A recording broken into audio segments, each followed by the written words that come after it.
ये कथा कहाँ से निकाल के लाए हो, तो विष्णु पुराण में से आप उसको स्मरण कर सकते हो। काय में से? विष्णु पुराण में से। एक पात्र में देसी गाय का दूध, जल उसमें रखकर, और आपके यहाँ अगर लड्डू गोपाल हो, यदि आपके घर में ठाकुर जी हो, लड्डू गोपाल हो, विष्णु जी का कोई स्वरूप हो, श्री हरि का कोई स्वरूप हो, तो उस पर शुक्रवार के दिन आप संध्या के समय पर दुर्वा डालकर, उस दुर्वा से अगर लक्ष्मी जी के नामों का 108 बार उच्चारण कर कर, घी का दिया लगाकर, कैसर के चावल साथ में रखकर, केवल उस जल का और दूध का मात्र छींटा देते हो, तो उसके घर में कभी लक्ष्मी की कमी नहीं आ सकती, संपदा बढ़ती चली जाती है। 108 बार लक्ष्मी के नाम का मात्र उच्चारण कर लेने पर, भगवान विष्णु के चरणारविंद पर, भगवान विष्णु के चरणों पर केवल उस दुर्वा का, जल का, दूध का सिंचन कर देने से भी लक्ष्मी की वृद्धि होती है।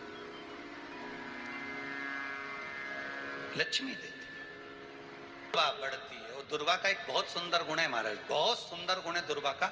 जहां पर उसके भीतर गांठ आती है ना, वहां से 2 रास्ते बना देती है। बोलो बनाती कि नहीं बनाती?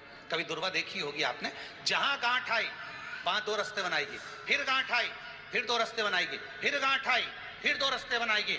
दुर्वा का क्रम ऐसा है कि हम भगवान को दुर्वा क्यों देते हैं, उसका कारण यह है कि मान लो हे परमात्मा, हे शंभु, हे गणेश, हे प्रभु नारायण, अगर मान लो मेरा एक रास्ता चलते चलते गांठ पड़ जाए, एक रास्ता मेरा बंद हो जाए, तो वहां से मेरे दूसरे रास्ते खोल देना। इसलिए दुर्वा भगवान को समर्पित करी जाती है। दुर्वा को समर्पित करने का क्रम ही यही है कि मेरे मार्ग खुल जाए, मेरी राह खुल जाए, मेरा मार्ग चारों तरफ खुलता चले।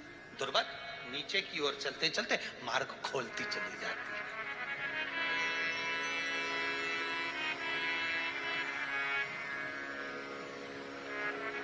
अमृत है ये, इसलिए नष्ट नहीं होती। तोड़ के रख लेना, प्रैक्टिकल करके जरूर देखना, सीवर वाला महाराज कहीं झूठ तो नहीं बोल रहा है। तोड़ कर रखो दुर्वा को, बोरी में भर कर रखो, 4 साल 6 महीने 8 महीने बाद सूख जाए, बेकार हो जाए, उसके बाद भी उसको खेत में, बगीचे में कहीं ले जाकर पटक देना, 8-15 दिन पानी देना, देखो फिर वापस वही हरी की हरी होना, वही कहीं ना कहीं से स्फुटित होते फिर आगे बढ़ना चालू कर देगी। उसका तत्व है अमृत,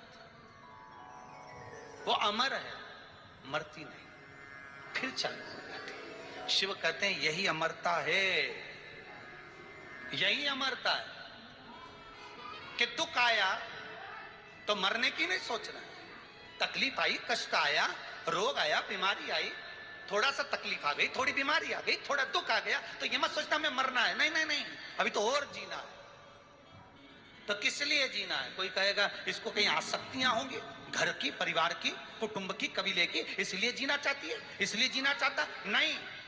आसक्ति एक रखना कि मैं जीना इसलिए चाहता हूं, मैं और जीना चाहती हूं, इसलिए चाहती हूं कि अब मैं भगवान का भजन करना चाहती हूं। अभी तक मैंने परिवार, कुटुंब, कबीले, संसार के लिए करा, अब जितनी जिंदगी दी उस मालिक ने, अब मैं उसका भजन करूं।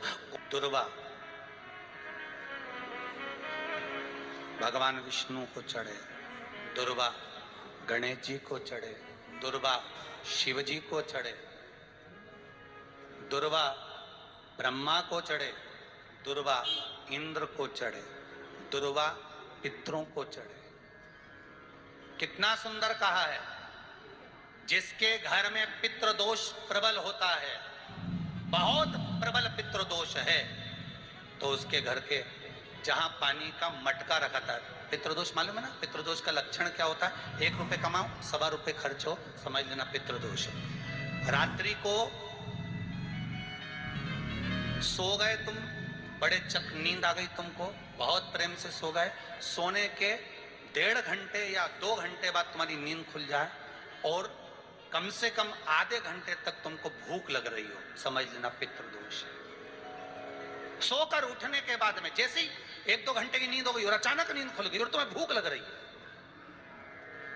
भूख लग रही है, प्यास लग रही है बहुत तेज, अभी सोए हो, 1.5 घंटा ही हुआ, 2 घंटे, भूख लगने लगी, बहुत तेज भूख लग रही है, समझ लेना पितृदोष। पितृ भूखे हैं, भोजन की याचना कर रहे हैं, भोजन की याचना। सोने के बाद तत्काल नींद खुले, 2 घंटे के बाद भूख लगे, उसका भी एक समय बताया है महाराज ब्रह्मवर्ता पुराण के अंतर्गत कि रात्रि को सोने के बाद में 1 घंटे की नींद हो जाए और उसके बाद में 2 घंटे के अंदर वापस नींद खुल जाए और भूख लगने लगे तो समझ लो पितृ भूखे हैं, भोजन मांग रहे, अन्न मांग रहे, पितृ दोष है। We don't